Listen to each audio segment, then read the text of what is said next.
we go. All right.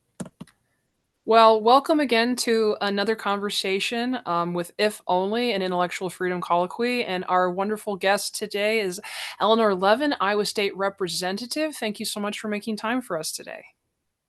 Hi, thanks for inviting me.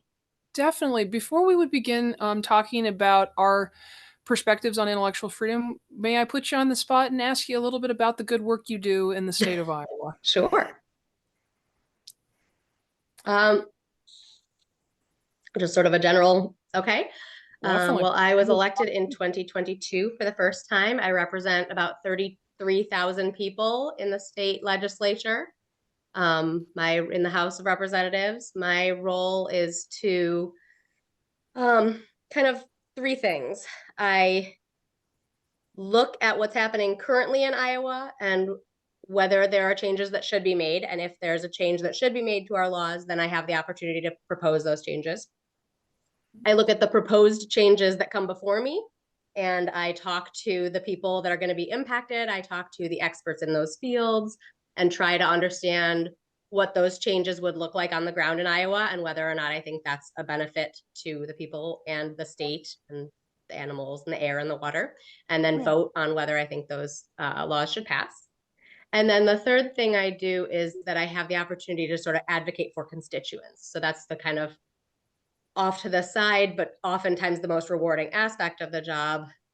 Because, for example, if people in my community are struggling to understand what's they're having some interaction with our state government that they don't understand, or that they're having trouble hearing back from a governmental department, I can sometimes kind of step in and say, hey, my constituents have this question and it seems like there is some miscommunication, or this is taking longer than it should. So those are sort of the three pieces. Officially, being a state legislator in Iowa is a part-time job. In reality, it's pretty much you can do it as many hours for as many days out of the year as you are willing to. Yeah.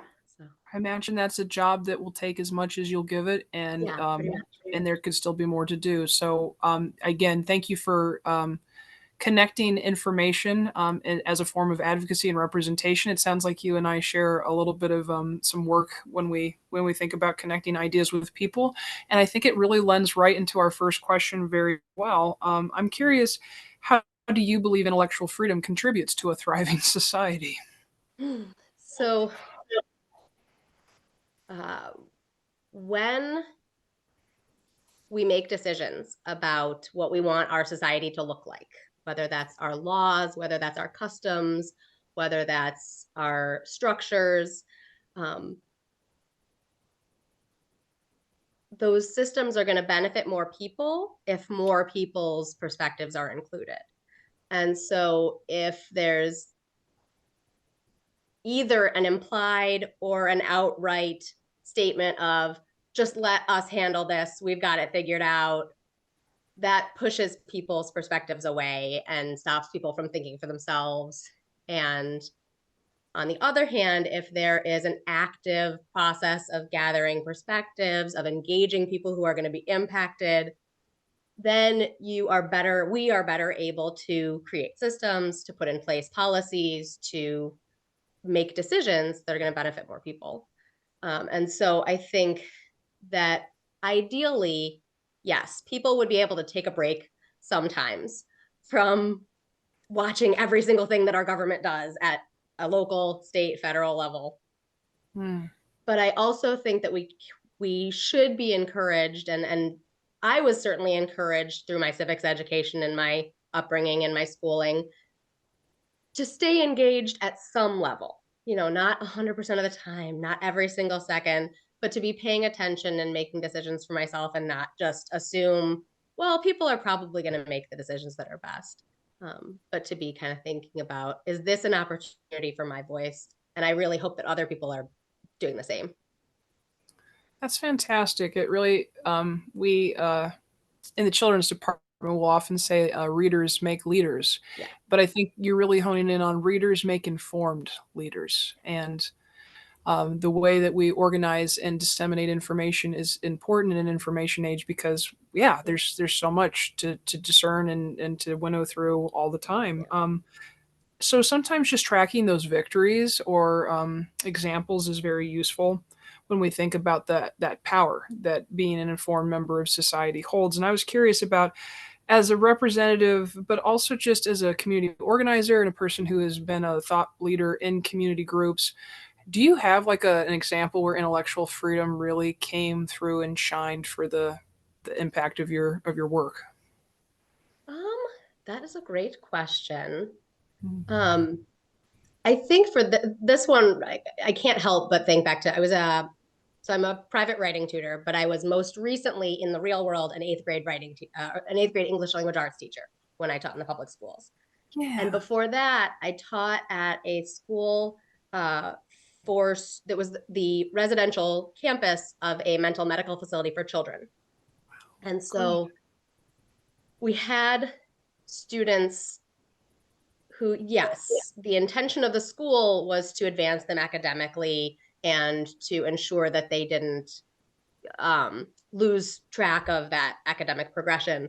But at the same time, we're dealing with kids who their first concern is not their math test or what college they're going to go to. Their first concern may be their own survival through Yeah. that day, either due to outside dangers or internal ones.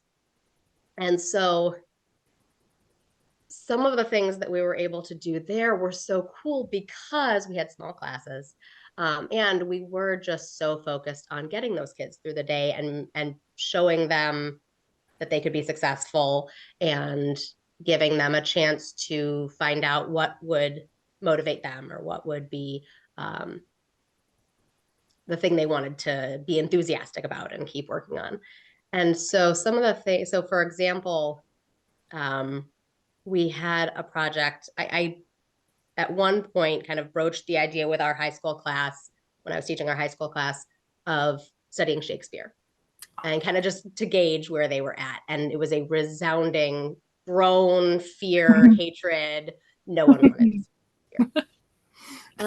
And so I took that and I said, okay, well, obviously we're not going to read an entire Shakespeare play. That's not where they're Yeah. at. But instead, what we did was I chose some scenes from some of the comedies that are very dynamic scenes that have a lot of quick, witty, a lot of innuendo, a lot of the stuff that you know the middle schoolers and high schoolers. These were high schoolers, but really enjoy.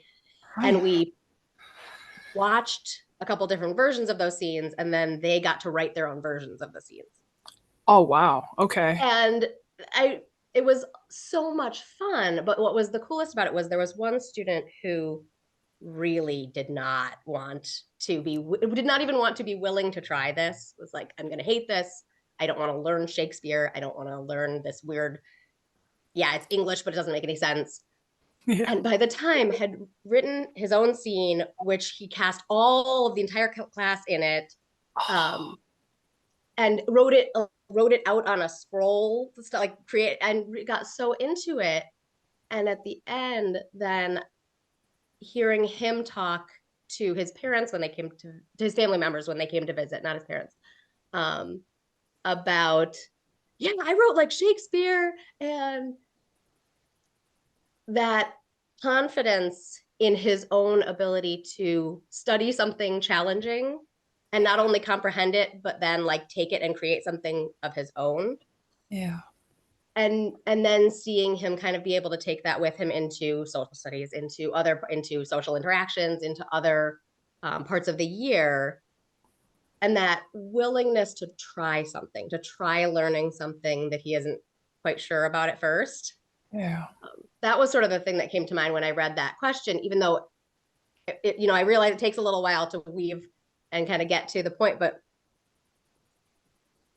every single one of us should feel that way about learning and about engaging and about our own intellectual journey, but not Right. everybody does. Well, and I think you're capturing. So I had a wonderful opportunity to meet with Randy Evans, the director for the Mm, Iowa Freedom of Information Council, and you yeah, both are bringing up a point, but I think you represent both. His was freedom of speech is also speech, like the creation of stories, to go through that process, to gain the confidence, to put your fingerprints on stories. yeah. I always think of it as a curator because I'm on the library side of it. And it Hmm. feels like you're both, and that you've helped folks tell their stories, but you also now curate and share the stories of those you represent. Yeah. And that's remarkable when we think about intellectual freedom. It's not just input, it's output, Mm, right? yeah.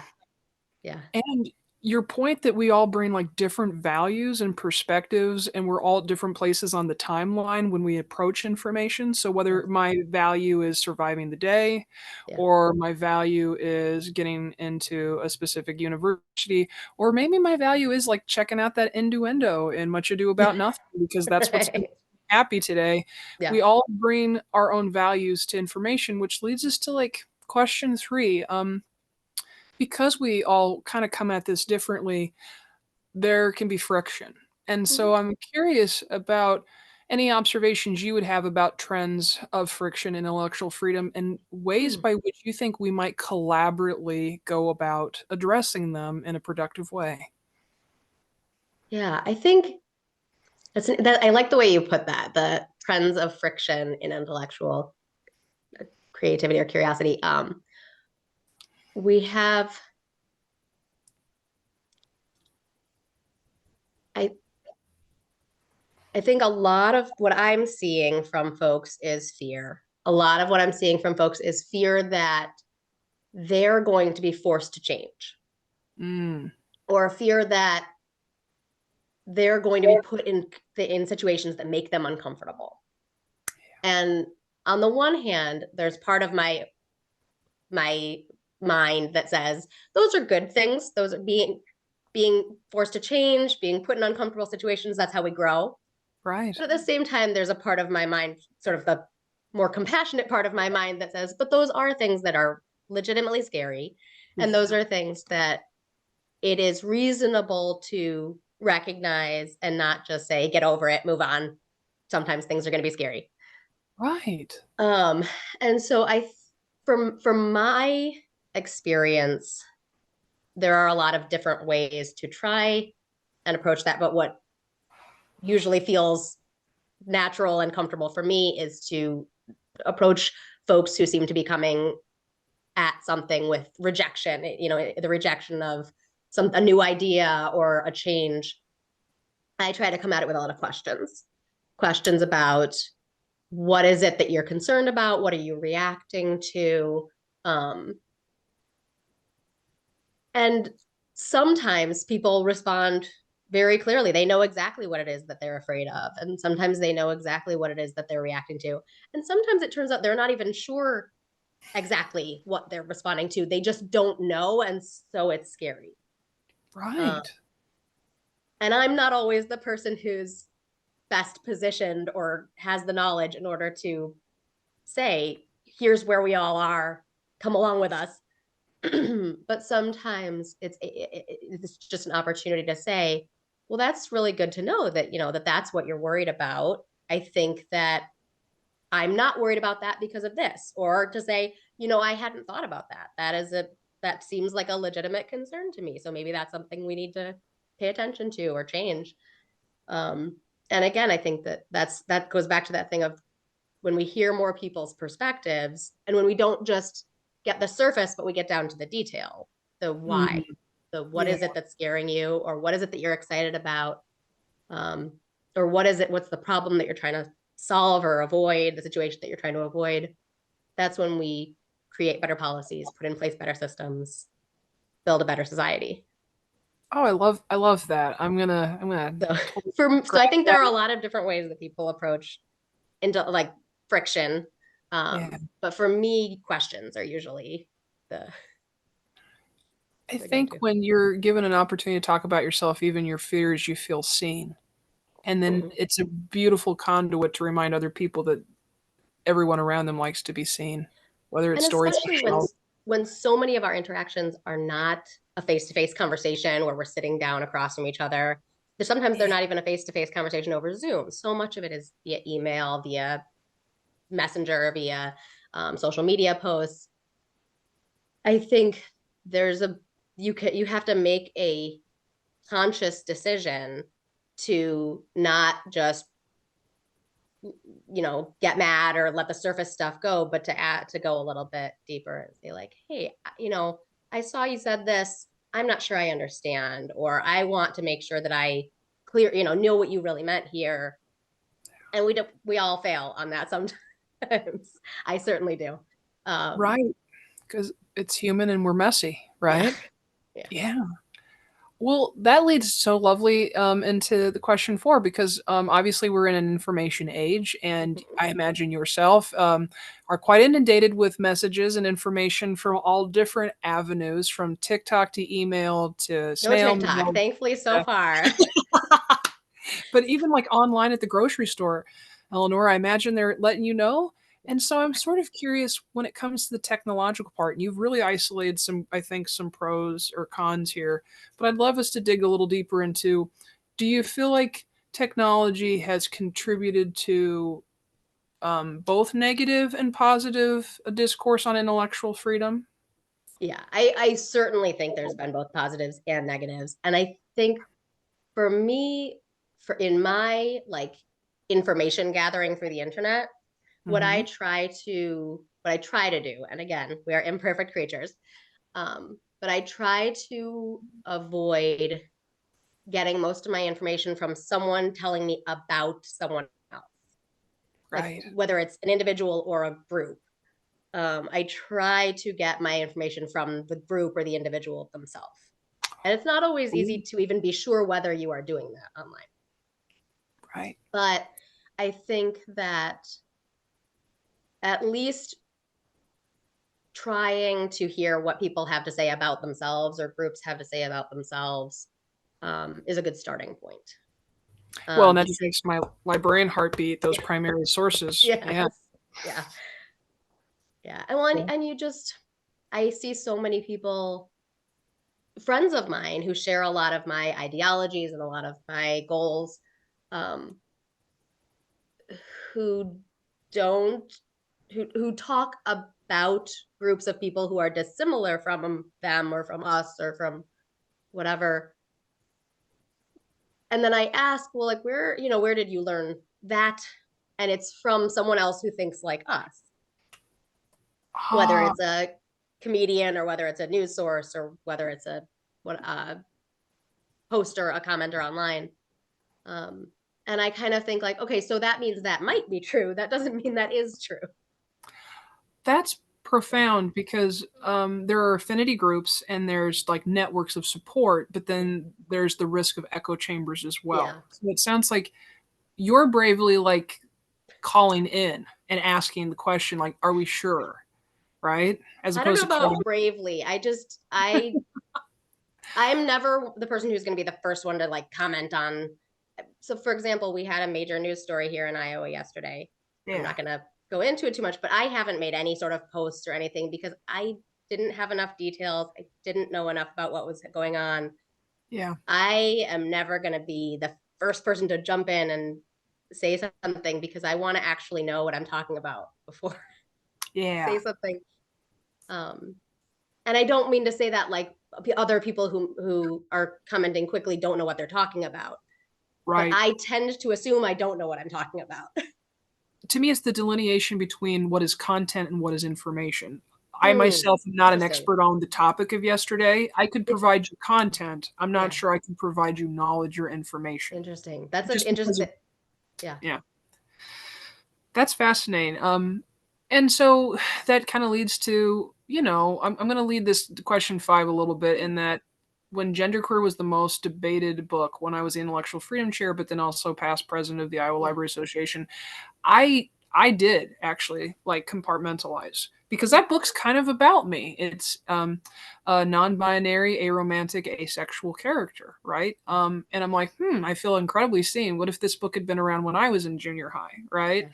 But that wasn't the hat I was wearing when I was going to the school board meetings. I wasn't there to discuss a title. I was there to protect a process by which we can discuss titles. in my journey. I don't know if that's the right step. I don't know if there is a right step, but I guess what I'm asking is, how do you open the because okay, I guess I was doing it because I didn't want folks to shut down the dialogue. I really Sure. wanted to hear what they had to say. I Yeah. didn't want them to think, oh, the book's about you, so I can't really You have can't be concern. objective. You can't be, yeah. And also like I'll take it personally. I'm like Hmm. I think I'm going to be able to Oh, remove sure. myself here for a minute. I'm going to try. Hmm.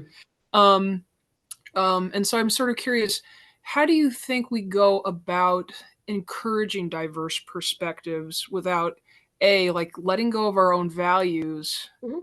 but B, also kind of bucking what I'm noticing is a trend of kind of teams where it's like we all agree on like a straight ticket of topics and like no Yeah. human being is that way. So that was Yeah. a really messy question, but I'm hoping you I can. think I've got the gist. Um, well, and it's interesting that you specific. I mean, the genderqueer is such a great example of so many things. Right. But that was a great example of one where I had a lot of different conversations, Yeah. specifically about genderqueer. And like my remarks on the floor were very different from the conversations that I was having with individuals one on one with with my colleagues. Right. Um, because when I'm talking to an individual, they might be able to listen to hear me as I say, what you're looking at on that page is an example of a consensual sexual experience where two people try something, one of them decides they don't like it, and so they stop and do something different. I Yeah. would much rather kids learn from this than from Pornhub on their phones. Right. Right. Which, Precisely. even if you're looking at extremely feminist porn, you Hmm. still get the impression that nobody ever tries something and doesn't like it. Right. You get the impression that there's never any awkwardness, that nobody Mhm. ever, in sex, things just go smoothly. And consent is And that's assumed. because in porn, the scene has been pre planned and everybody knows what's going to happen and they've already consented to it. But you don't Right. see that part. Right. And Good. so that's a conversation that I could have with a fellow legislator one on one. Hmm. On the floor, on the other hand, that's people are not wearing their big ears Right. when we're debating. And so on the floor, I talked more about I don't think I talked specifically about one book. I talked more generally about the fact that I want my kids in my public schools to have access to books that have been chosen, that are examples of many, many different things, that are chosen that are curated by librarians, by people who have spent their time considering what things are going to be available to the kids, what's going to be benefiting the kids. I hope I talked about the fact that libraries are voluntary inquiry. Because Right. anyway, the point I'm trying to make is that both of those to me felt like really important points to make. But Right. but the the person who you're communicating with or the audience for the communication really changes what's useful or what's going to be beneficial as the actual communication. Um, That's profound. and so when you look at things like affinity groups and you look at things like the way that people communicate within their echo chambers, within their bubbles, Yeah. if take those exact conversations and pull them out into, just if you said this same thing to somebody who you don't know whether they agree with you already, would you feel comfortable saying it? You're I think I just had a lightning bolt moment. I love these conversations because I'm always like informed. It's like we wouldn't take a book by a few pages out of context. Yeah. And whether we're having the conversation in this chapter with this group or that chapter in this group, our own Yeah. life story shouldn't be taken out of context, Yeah. right? It should be taken as it's holistic. Yeah. Oh, that's fascinating. Oh man, I love that. Yeah. Um, thank you. So I think then that kind of leads to we've talked about how do we do this interpersonally? How do Yeah. we do this in specific spaces? But then, like on a broader scale, I'm curious about what you think important policies would be to safeguard intellectual freedom, whether it's like a school or a newspaper or a library. Because, like, just to give an example, funding to me, resources enforcing libraries is an intellectual freedom issue because you can't debate books if you can't buy them, Yeah. you know? But I'm curious about what you're seeing because you see the picture way broader than And I I do. was lucky to be able to go to my local library and check out a lot of the books that were being discussed and then bring them to the Capitol and set them on my desk because I have an amazing public library. But I, so whenever intellectual freedom, freedom of speech, those base individual rights come up, it's really fascinating to live here in Iowa where Tinker v. Des Moines is like, we exist here in this space where the case that decided that students still have freedom of speech when they walk onto school campus, Yeah. that's here, that's us. And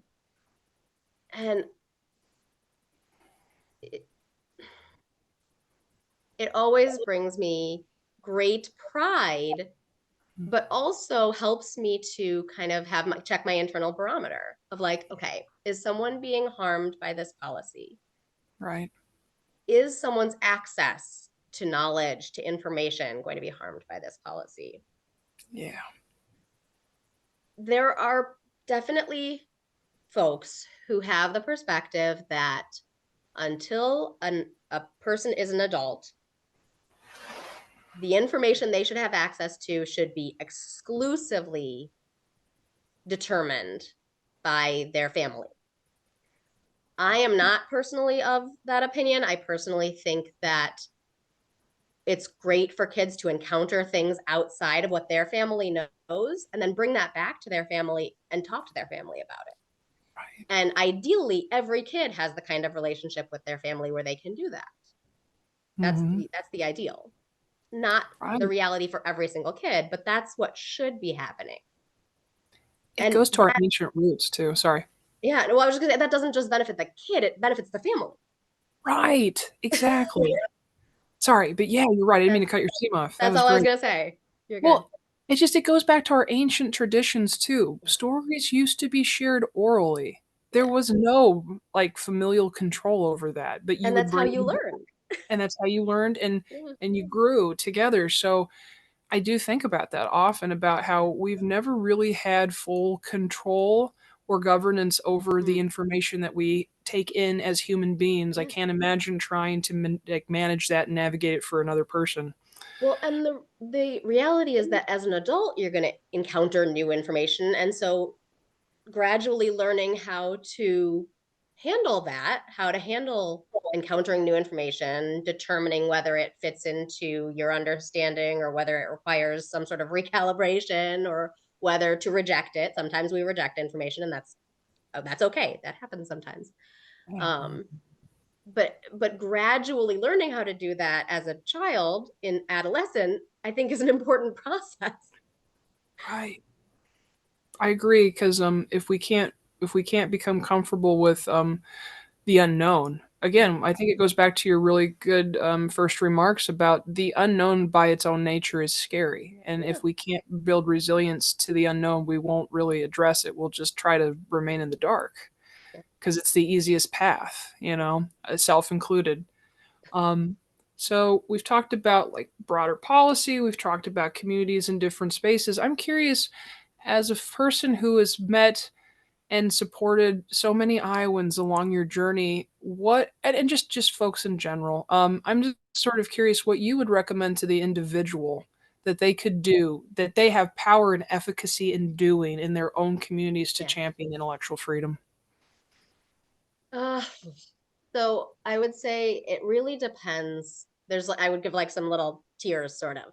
Sure. I think the bare minimum. I grew up in a large suburb of Chicago. I knew the name of my mayor, but I didn't know. I didn't know whether we had a city council. I didn't know. You know, I didn't even really know about local elections. Really, I wasn't old enough to vote until I was already out of high school. And I know my mom and I know my family like vote in local elections. But we really were very focused on the national politics. You know, if we were talking about politics at all, it was national politics. And I got have had the opportunity, one of the reasons that I fell in love with Iowa is that this is a place where you can know your city council members, you can know who's on your library board. And so if someone has a problem with something, we have the opportunity here to talk about it. If someone is concerned about something, if they think something should be different, whether something that is happening that they don't think should be happening, or something that isn't happening that they think should be, we can have those conversations in a way that I think it's harder in bigger cities. And there is not a city in Iowa large enough that we can't do that. The entire state is small enough that we have that opportunity to know the people around us who are making decisions and to be one of the people who are making decisions. So at the base level, I would encourage folks to just know, if you notice something you think should be different, figure out who are the people who have the power to make that change and talk to them. Whether it's a local commission, whether it's a county board of supervisors, whatever it is. Those people, like especially elected officials, but people are thrilled when you actually come to them and say, hey, I'm paying attention to what you're doing. And then of course there are always commissions and boards that have open seats. So if there's something that really speaks to your heart and that you care about, those are great opportunities, whether it's a public arts commission or a human rights commission, or I could make a long list, but there are lots and lots of opportunities for folks to be engaged to their level of ability in terms of time, in terms of travel and things like that, both the local level, the state level. Wow. And then just talking to the folks around you, making sure that they're paying attention. That's especially, again, if there's something you see that seems wrong to you, just talk to people around you. So lending your voice, lending your time, and making the most of the time with the folks that you kind of connect with to make sure that we're talking about the things that matter to us. Yeah, for sure. So it sounds like a little bit of story sharing, storytelling. I like it. Always. Your time by itself just had me super jazzed. I've been looking forward to this since you scheduled with me, but also just your take on it, because this is unique for me. I think about it almost exclusively within the realm of librarianship, even though libraries are reflections. I'm so glad you love your local library. It is a reflection of the community it serves and the community that resources it, and I see that. And so getting your perspectives had me so jazzed.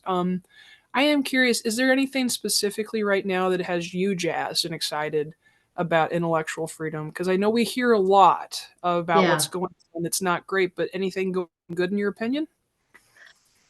Well, I mean, honestly, it is what it is. I was thrilled by the 2023 election results. The local and school board elections had great turnout. Not a phenomenal turnout, but great turnout, which was not predicted. It had significantly better turnout than was predicted. And the results showed that in Iowa, we value our public schools, we value our local control, we value the ability for communities to come together and raise great citizens. And that to me was hugely heartening. And made me very hopeful that Iowa is going to continue to be the leader in education. I'm not a big fan of things like numerical rankings, because somebody's got to be 50th out of 50. Yeah. But I do think there has been a change. If you look at if you go back to we want to see a community's priorities, look at the way it spends money. And we have changed the way that we have changed the priorities in Iowa in the past decade or two. And I think we're going to come back and show that we prioritize education, that we prioritize intellectual integrity, that we prioritize intellectual freedom. So Thank you for sharing that with me. I agree wholeheartedly and feel jazzed about it too. In fact, when I voted, they were so excited to see me there that they gave me 2 stickers. So I will always remember the 2023 election was the day that I didn't vote twice, but I got 2 stickers You got for two it. stickers. I promise I voted the one time. Our last question is, I feel like intellectual freedom is the mechanism by which we learn from each other. And so I'm always fascinated to hear the stories of others. Do you have anything you'd like to share with our audience about what you're learning right now? Oh, I'm learning a lot right now.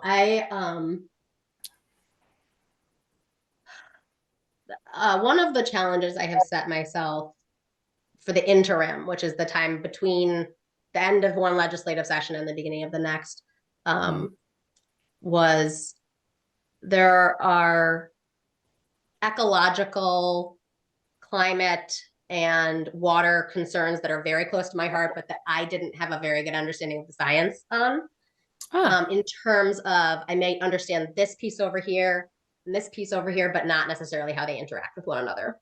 Mm. And in terms of the levers and pulleys that are available at a policy level, and also the pressures and inputs that are on the decision making end, whether it's the farmer's decision making, whether it's the community decision making. And so I would by no means say that I am now a magical expert on that, but I have worked very hard to become better informed and better educated. Um, and that's something, kind of better understanding the way that our current system puts pressures on farmers, whether they are farmer owners or tenant farmers, to the economic pressures on them go against what we would hope they would be doing from an ecological perspective. And so then that really guides me in, okay, if I'm going to try to put forward some sort of a hippie friendly ecological policy suggestion, it's going to be something that takes into consideration that people who grow food, who produce food, Yeah. are not incentivized to benefit the downstream right now. Right. Right. So that's something I've been working on, and I'm just going to keep working. Can I just say I'm so impressed, and I think it speaks to the heart of access itself, because we are somewhat of a breadbasket. I am a lifelong Iowan, but I came from a smaller community where you didn't see regular reporting on this Mm, topic. So the fact that I have regular access now to like the Cedar Rapids Gazette, I'm closer to Des Moines yeah, Register, use my library card to access it frequently, yeah, has also opened my eyes as a person who needs access to that information to make informed decisions yeah, when I talk to my representatives. yeah. So that's Yeah, if awesome. I I literally, I'm sitting next to a stack of some of the books that I've been using, and some of them have been gifted to me. Some of them I have borrowed from the library. But I Nice. also definitely make use regularly. I mean, I could not afford to subscribe to every news source that I regularly need to reference, so I use the library's access. And I just find it ironic that I was surrounded by farming for the Mm, first half of my life and didn't have access to the information about what goes into it that now in a more like mini metropolis urban area I do. And I'm like, it's fascinating just how readily available information impacts your perspective on a topic. yeah. Um, Huh. so I appreciate you sharing, and I appreciate that the gift of your time and knowledge and perspective today. Is there anything else you'd like to share with our audience before we would leave each other? I'm excited about this. I have watched some of the other videos kind of in Oh, preparation, and excited about this project. Glad you're having these conversations. So thank you. I appreciate your time. I appreciate your role in our community too. So well, thank you. We do it in community, and I appreciate how rich you make it. Thank you so much. thank you, Sam. Take care.